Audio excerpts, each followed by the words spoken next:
Welcome to नव classes. आज हम डिस्कस करेंगे जो क्वेश्चन आया था इनपुट आउटपुट वाला एसबीआई पीओ के मेंस के एग्जाम में 2017।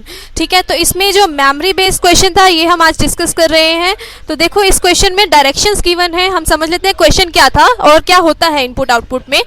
तो इनपुट आउटपुट में आपको पहले कुछ इनपुट गिवन होते हैं, फिर उसको यूज़ करके उनके आउटपुट निकाले जाते हैं नेक्स्ट स्टेप में। फिर उस वही जो नेक्स्ट स्टेप है वो हमारा इनपुट बन जाता है। इनपुट मतलब हमने उसको यूज़ करना है और एक आउटपुट निकालना है। ठीक है, ऐसे ही इनपुट मिल गया, उससे और आउटपुट निकालना है और हम एक एंड रिजल्ट पे पहुंचते हैं। ठीक है, तो ये एक इजी क्वेश्चन था, लेकिन कुछ स्टूडेंट्स इसको देख के डर भी गए थे। लेकिन हम देखते हैं, क्योंकि ये फर्स्ट टाइम आया था, ये न्यू पैटर्न है, इसलिए हम इसको डिस्कस कर रहे हैं। जो पहला स्टेप इसमें ये क्वेश्चन में बोला है कि first step has been obtained by multiplying the digit. इसने बता दिया हमें कि पहला जो स्टेप है वो मल्टीप्लाई करके डिजिट्स को आया है। ठीक है, फर्स्ट स्टेप इनपुट को मल्टीप्लाई करके आया है। Next steps are not obtain the same way. उसने बोला कि इसके बाद जितने भी स्टेप्स होंगे वो सिमिलर वे में नहीं निकलेंगे, उनमें मतलब कि मल्टीप्लिकेशन कहीं भी नहीं होगा। ये क्लियरली क्वेश्चन में गिवन है। ठीक है, they are obtain by applying the certain logic. ये जब बाकी जितने भी स्टेप्स हैं वो ऑब्टेन हुए होंगे कोई भी एक लॉजिक को अप्लाई करके। ठीक है, लेकिन मल्टीप्लिकेशन नहीं है, इनमें मल्टीप्लिकेशन नहीं है इसमें, ये हमें गिवन है। The number of step 2 have been obtained by using at least one digit of each number in the step 1। अब उसने बोला जितना भी step 2 में हमारा आया है, मीन्स इसमें जितनी भी यूनिट्स हैं, डिजिट्स हैं, इन सभी को यूज़ करना है, फिर हमारा ये स्टेप 2 में आंसर आएगा। ये भी हमें उसने बता दिया। Each step is resultant of previous step। हर एक स्टेप जो है प्रीवियस स्टेप के यूज से बना है, ये भी क्वेश्चन में हमें पता चल गया। अब इसके अकॉर्डिंग हमें क्वेश्चन में एक और इनपुट प्रोवाइड कर दिया गया है। ये इनपुट है, इसको यूज करके हमने सिमिलर अपना आउटपुट तैयार करना है जैसे यहाँ पर गिवन है, और इसके बेस पे हमें क्वेश्चंस सॉल्व करने हैं। जैसे ये 7 to 9 क्वेश्चंस है, इन सबको हमें सॉल्व करना है। आपने पूछा मैम कोई ट्रिक है इस टाइप के क्वेश्चंस को सॉल्व करने के लिए, तो यस है। आप क्या कीजिए, क्वेश्चन में ये आपको इनपुट आउटपुट का एक एग्जाम्पल गिवन है, इसके बेसिस पे आपको ये वाला इनपुट आउटपुट का क्वेश्चन को सॉल्व करना है। तो इसको कैसे सॉल्व करें, इसके लिए आप क्या कीजिए, आपके पास क्वेश्चन है, आपको जितना क्वेश्चन समझ में आ रहा है साथ साथ उतना आप सॉल्यूशन लिखते जाए, बनाते जाइए। ठीक है, अब क्वेश्चन में यहाँ पर क्या दिया था हम उसको समझ लेते हैं पहले। तो हमें ये गिवन है और हमें बताया हुआ है कि क्वेश्चन में फर्स्ट इनपुट को यूज़ करके ही हमारा सॉल्यूशन आया है। ठीक है, तो वो कैसे आया होगा, यहाँ पे हमें ये लाइन के थ्रू गिवन भी है कि इस वाले को यूज़ करके और इस वाले को यूज़ करके ये 9 और 8 आया होगा। यहाँ पे पहले चेक करोगे कितने इनपुट्स गिवन है। यहाँ पर गिवन है 1 2 3 4 5 6। इसका मतलब ये हाफ हाफ में स्प्लिट कैसे होंगे, ऐसे स्प्लिट हो जाएंगे आधे आधे में। ठीक है, अब इसको हाफ हाफ में अगर स्प्लिट कर दिया तो इट मीन्स ये वाले 3 को यूज़ करके और ये वाले 3 को यूज़ करके इसको इसके साथ यूज़ करेंगे, इस वाले को इसके साथ यूज़ करेंगे और इसको इसके साथ यूज़ करेंगे। अगर फॉर एग्जांपल आपके क्वेश्चन में आ जाए कोई ऑड नंबर, फॉर एग्जांपल ये तो 6 है, अगर आपके केस में आ जाए 7 ब्लॉक्स आ जाए इनपुट के लिए, तो क्या करोगे आप, तो जो 7 ब्लॉक्स हैं जैसे कि 1 2 3 4 5 6 7, तो जो सेंटर वाला होगा इसके ऐसे स्प्लिट कर दोगे। इसका जो हाफ वाला ब्लॉक होगा ये वाला इधर आ जाएगा और ये वाला इधर आ जाएगा। तो ऐसे आप स्प्लिट कर सकते हो इन क्वेश्चन एग्जाम में। अब देखो ये 9 और 8 कैसे आया होगा, इस ब्लॉक को और इस ब्लॉक को यूज़ करना है ना यहाँ पर हमने। तो देखो अगर 3 को और 3 को मल्टीप्लाई कर दिया जाए, इसका फर्स्ट वाला और इसका लास्ट वाले को मल्टीप्लाई कर दिया जाए तो हमारा 9 आ गया। 3 मल्टीप्लाइड बाय 3 ये आया हमारा 3 मल्टीप्लाइड बाय 3 करके। ऐसे ही ये 8 कैसे आया, इसका लास्ट वाला और इसका फर्स्ट वाले डिजिट को मल्टीप्लाई करके आया। यहाँ में क्वेश्चन में गिवन है कि इसका मल्टीप्लिकेशन है। ठीक है, तो हमने ये इजीली डिराइव कर लिया। 4 मल्टीप्लाइड बाय 2 4 मल्टीप्लाइड बाय 2 ये आ गया। अब देखो ये कैसे आया होगा, 4 को किससे किया होगा, अब हमने 4 को इसके लास्ट वाले से 2 से, तो 4 मल्टीप्लाइड बाय 2 करके ये वाला आ गया और 7 मल्टीप्लाइड बाय 1 करके ये आ गया। इसके बाद देखो 6 मल्टीप्लाइड बाय क्या किया होगा 1, 6 मल्टीप्लाइड बाय 1। ठीक है, हमारा लॉजिक बिल्कुल परफेक्ट जा रहा है। 3 मल्टीप्लाइड बाय 3 9 आ गया। ठीक है, हमें अब बिल्कुल सेम लॉजिक यूज करना है इस वाले इनपुट को सॉल्व करने के लिए। Let's solve this input. तो इसको कैसे सॉल्व करते हैं, ये इसको हम बाइफरकेट कर देते हैं दो में, ऐसे बाइफरकेट कर दिया। इसका फर्स्ट वाले को और इस वाले के लास्ट वाले को मल्टीप्लाई करके ये वाला आंसर आया होना चाहिए। तो 5 को मल्टीप्लाई करेंगे 1 से तो कितना आएगा 5। सेम लॉजिक हम कर रहे हैं इसके निकालने के लिए। 4 को मल्टीप्लाई करेंगे 2 से आएगा 8। ठीक है, अब ये 1 को किससे करेंगे 8 से, तो कितना आएगा 8। 4 को 2 से करेंगे आएगा 8। ठीक है, अब देखें नेक्स्ट 3 को किससे करेंगे, इसके लास्ट वाले से, यानी कि 9। 3 multiplied by 3 9, 7 multiplied by 1 is 7। हमारा सॉल्व हो गया ये इजीली। अब हम नेक्स्ट स्टेप पे देखते हैं कि क्या किया इन्होंने। इस स्टेप में इन्होंने क्या किया होगा हम देखते हैं। इसमें क्वेश्चन में ऑलरेडी गिवन है कि यहाँ पर फर्स्ट स्टेप के सभी डिजिट्स को यूज़ करके ही हमारा स्टेप सेकंड आया है, इसके सभी इनपुट्स को यूज़ करके स्टेप सेकंड आया है। और दूसरा कि इसके बाद जितने भी स्टेप्स आए हैं किसी में भी मल्टीप्लिकेशन नहीं यूज़ होगा। ठीक है, तो इसमें या फिर मल्टीप्लिकेशन नहीं होगा तो क्या क्या हो सकता है, डिवाइड हो सकता है, प्लस हो सकता है, माइनस हो सकता है ना। तो अब देखो अगर हम इसको देखें तो 2 3 या 2 4 कैसे आया होगा। तो अगर हम लॉजिक लगाए किसी को डिवाइड करने का तो हमने देखा तो कुछ पॉसिबल नहीं हो रहा। तो अगर हम माइनस करके देखें तो माइनस करके भी कैसे आएगा, ऐड और माइनस करके भी देख सकते हैं यहाँ पर। लेकिन अगर हम सिंपल लॉजिक लगाएं कि 9 को 8 को और 6 को ऐड अगर हम करें तो हमारा आता है 23। 9 + 8 + 6 इज इक्वल्स टू 23।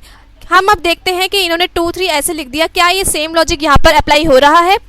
8 7 और 9 को ऐड करके 24 आना चाहिए। तो यस, 8 + 7 + 9 इज इक्वल्स टू 24। ठीक है, तो 8 + 7 + 9 को ऐड करके 24 आना चाहिए, तो वो भी हमारा अप्लाई हो रहा है। इसका मतलब हमें लॉजिक बिल्कुल समझ में आ गया कि 9 8 और 6 को ऐड करके ये आया था और ऐसे ही 8 7 9 को ऐड करके ये फिगर आई। तो हम इसी को अपने इनपुट में भी अप्लाई करते हैं जल्दी से। भी हमें सेम लॉजिक ही बनाना है कि अगर हम 5 को और 8 को और 9 को ऐड करें तो हमारा ये वाला स्टेप 2 का ये वाला पार्ट आ जाना चाहिए। 5 + 8 कितना होता है 13। 13 + 9 कितना होता है 5 + 8 + 9 होता है कितना 22। तो 2 यहाँ पे आना चाहिए, यस आ रहा है। फिर उसके बाद आता है 8 + 8 + 7। इट मीन्स इस इनपुट में क्या होगा 8 + 8 + 7 होना चाहिए। तो ये हमारा आ रहा है 23। तो हमने यहाँ पर लिख लिया। देखो यहाँ पे स्टेप 2 को यूज़ करके स्टेप 3 कैसे आया होगा। 2 3 और 2 4 है, इनको यूज़ करना है और हमारा स्टेप 3 का सॉल्यूशन आना चाहिए। तो हम अगर हम सब्ट्रैक्ट करें 3 - 2 होता है 1, या फिर 1.5 कैसे आया होगा। इसका कोई किसी भी चीज़ को अगर सब्ट्रैक्ट करें तो 0.5 तो नहीं आ सकता ना। तो इट मीन्स ये केस कौन सा है, डिवाइड का केस है। इतना हमें समझ में आ गया कि ये केस है डिवाइड का। अगर हम 3 को 2 से डिवाइड करें तो आता है 1.5। तो इट मीन्स 3 को 2 से अगर हम डिवाइड करें तो 1.5 आ गया। ऐसे ही 4 को 2 से डिवाइड करें, इसको 2 से डिवाइड करें तो आ गया हमारा 2 आंसर। ठीक है, इतना समझ में आ गया। और हम जल्दी से इसको अपने इनपुट में सॉल्यूशन निकाल देते हैं इसका। देखो अगर हम देखें कि यहाँ पर 2 को 2 से डिवाइड करना है एज पर आर लॉजिक, तो 2 को 2 से डिवाइड करें तो आता है 1, यहाँ पे 1 आना चाहिए। और 3 को 2 से डिवाइड करके आता है 1.5, तो यहाँ पे 1.5 आना चाहिए। तो ये वाला इनपुट हमारा रेडी है। अब हम नेक्स्ट 4th स्टेप को देख लेते हैं। इस क्वेश्चन में इन्होंने सब कुछ करवा दिया, मल्टीप्लाई करा दिया, ऐड करा दिया और डिवाइड भी करवा दिया। अब यहाँ पे देखते हैं ये क्या होगा। अगर हम 2 को डिवाइड करें 1.5 से तो क्या आएगा आंसर 0.5 नहीं आएगा ना। तो हमें इनको कैसे यूज़ करना होगा। अगर हम 2 को 2 से सब्ट्रैक्ट करें 1.5 तो हमारा आंसर ज़रूर आ सकता है। ठीक है, तो हमारा आंसर आएगा 0.5। तो यस, यहाँ पे ये कॉम्प्लिकेशन सॉल्व हो गई और हमें पता चल गया कि यहाँ पे सब्ट्रैक्ट किया है। तो लेट्स डू। अगर हम 1.5 में से 1 सब्ट्रैक्ट करें, 1.5 में से माइनस करें 1, तो हमारा आंसर आ जाना चाहिए 0.5। हैंस हमने पूरा इनपुट सॉल्यूशन सॉल्व कर लिया है।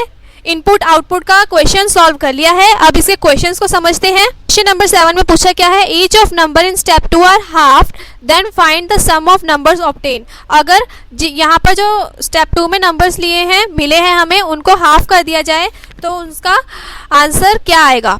ठीक है, उनके सम का आंसर क्या आएगा। इट मीन्स हाफ का मतलब क्या होता है, डिवाइड करना है। 22 मिला है और 23 मिला है, इनको 2 से अगर हम डिवाइड कर दें तो क्या आएगा 11, और 23 को 2 से डिवाइड करेंगे तो क्या आएगा 11.5। ठीक है, अगर हम इनको ऐड करते हैं तो क्या आना चाहिए हमारा 22.5, तो हमारा आंसर है डी 22.5। ओके, इस टाइप के क्वेश्चंस में आपको क्या करना होता है, इनको आप ऐसे अलग अलग नहीं समझते, इनको आप एक ही सिंगल नंबर समझते हो, जैसे कि हमने समझा 22। ठीक है, अब देखो नेक्स्ट क्वेश्चन में इन लोगों ने क्या पूछा है, find the multiplication of 2 numbers. 2 numbers को मल्टीप्लाई करना है जो कि ऑब्टेन हुए किसमें, स्टेप 3 में। यहाँ पे क्या क्या हमें मिला है, 1 मल्टीप्लाइड बाय 1.5, हमारा आंसर आ गया 1.5। तो देख लेते हैं, हमारा आंसर है बी। ओके, अब देखो क्वेश्चन में क्या पूछा है, 9th क्वेश्चन है, find the difference between the sum of numbers obtain in step 1। जितने भी नंबर्स हैं उनका जो सम है उनको क्या करना है, डिफरेंस पता करना है उसमें, और sum of number obtain in other steps, जितने भी बाकी के स्टेप्स हैं उनमें जितने नंबर ऑब्टेन है उनका डिफरेंस हमें पता है। अगर हम किसी भी चीज़ का डिफरेंस लेते हैं तो चाहे वो प्लस में हो चाहे वो माइनस में, हम उसको ऑलवेज पॉजिटिव ही मानते हैं। ठीक है, तो स्टेप 1 में हमें गिवन है 58 प्लस 88 प्लस 97, तो ये टोटल कितना आता है। और आप देख लीजिए 22 प्लस 23 प्लस 1 प्लस 1.5 प्लस 0.5, इनको ऐड करके टोटल कितना आता है। अब देखिए, अगर हम देखते हैं इनको ऐड करके आया 243, और इसको इनके बाकी के जितने भी रिमेनिंग हैं उन सबको ऐड करके आया 48। तो 243 का अगर हमने डिफरेंस देखना है, डिफरेंस या फिर माइनस भी कह सकते हैं इसको, 48 के साथ, तो हमारा आंसर आ रहा है 195। ठीक है, तो ई हमारा करेक्ट आंसर है, तो हमने टिक कर दिया। होपफुली आज आपको समझ में आ गया होगा कि SBI PO के मेंस में जो क्वेश्चन आया था इनपुट आउटपुट का, उसको कैसे सॉल्व करते हैं इजीली। और क्वेश्चंस जो अगर हमने नया इनपुट सही बना लिया तो हमारे जो सॉल्यूशंस हैं वो बिल्कुल सही आएंगे, और इसमें आप पूरे मार्क्स स्कोर कर सकते हो। इसमें आपको कभी भी 1 नंबर भी नहीं कटेगा, क्योंकि आपको अभी पता चल जाएगा कि आपका आंसर ठीक है या नहीं, क्योंकि अगर हम इसको सॉल्व करते हैं तो आपके आंसर्स यहाँ से भी मैच हो जाएंगे और आपको पक्का स्कोरिंग है ये, और आपके तीनों क्वेश्चंस बिल्कुल ठीक होंगे आपके एग्जाम्स में। ठीक है, तो नेक्स्ट हम समझेंगे SBI PO के एग्जाम में जो डेटा इंटरप्रिटेशन आया था और पजल्स आया था उनको कैसे सॉल्व करते हैं। कीप वॉचिंग नव classes, please like, subscribe and share my videos with your friends. कोई क्वेश्चन है तो पूछ सकते हो आप मुझे। नव क्लासेस फेसबुक ग्रुप पे भी ज्वाइन कर सकते हो। Thank you.